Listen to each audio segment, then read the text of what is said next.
माझं नवीन गाणं तुमच्या समोर सादर करतो. लवकरच ते गाणं आपल्या चॅनलला येणार आहे. आर 3 13 9 18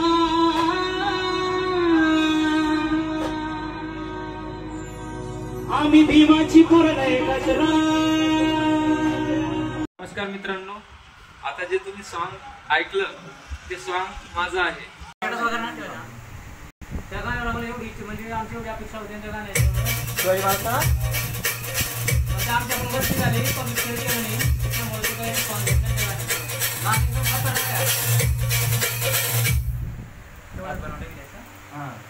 तर ते जरा तुमच्या लेकरवर एक यूट्यूबवर थांबलेलं होतं. ते जे गाणं आहे ना, यात गेले मिसअंडरस्टँडिंग. भीमाचे पोरलय खतरा 3 13 9 18 भीमाचे पोरलय खतरा. अरे बाजूला सरक मित्रा माझ्या भीमाचे पोरलय खतरा. अरे मित्रा माझ्या भीमाचे पोरलय खतरा. बँडचा आवाज येतो या.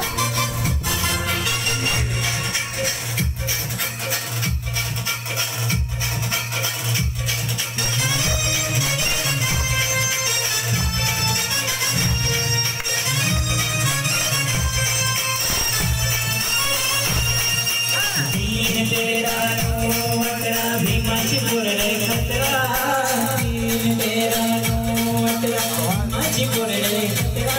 जरा बाजूला सरक मित्रा आहे भीमाची पोरलय खतरा.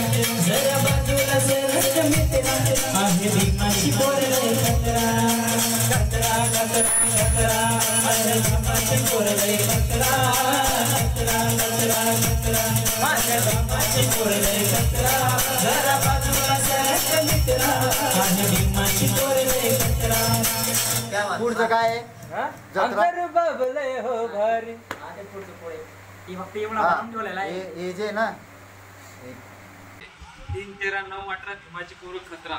मित्रांनो, हे सॉन्ग 5 वर्षापूर्वी दीपक दादा गलंगीवाले त्यांच्या स्टुडिओला मी रेकॉर्ड केलं होतं आणि काही कारणामुळे ते सॉन्ग मी युट्यूबला अपलोड केलेलं नव्हतं आणि त्याचा विसर पडून गेला. त्याच्यामध्ये माझे 4-5 वर्ष निघून गेले आणि त्या पिरियडमध्ये करोना वगैरे आलेला होता आणि तेव्हा विचार केला मी की डीजे वगैरे बंद असतात, त्याच्यामुळे ते सॉन्ग मी पेंटिंगमध्ये ठेवलेलं होतं आणि धीरे धीरे त्या सॉन्गचा मला विसर पडून गेला.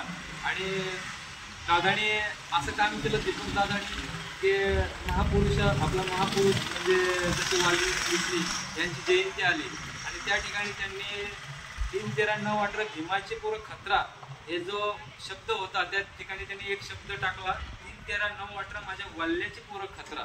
तेव्हा मी विचार केला की जाऊ दे, म्हटलं हे पण एखाद्या महापुरुषाचं नाव आहे आणि गाणं आहे म्हणून मी त्यांना काही बोललो नाही आणि त्यांना फोन करून बोललो पण होतो की दादा हे चुकीचं आहे. तर दादांना फोन करून बोललो, दादा हे तुम्ही सॉन्ग अपलोड केलेलं आहे आणि ते सॉन्ग माझं आहे, तुमच्या स्टुडिओला मी रेकॉर्ड केलेलं होतं आणि ते सबूत पण माझ्याकडे आहे. 5 वर्षापूर्वी मी दीपक दादाला 3 13 9 18 भीमाची पोरं खतरा हे सॉन्ग मी त्यांना त्यांच्या तोंडाला म्हणायला लावलेलं होतं आणि तो व्हिडिओ क्लिप माझ्याकडे पूर्ण आहे आणि तो व्हिडिओ मी आज अपलोड केलेला आहे युट्यूबला, बरोबर.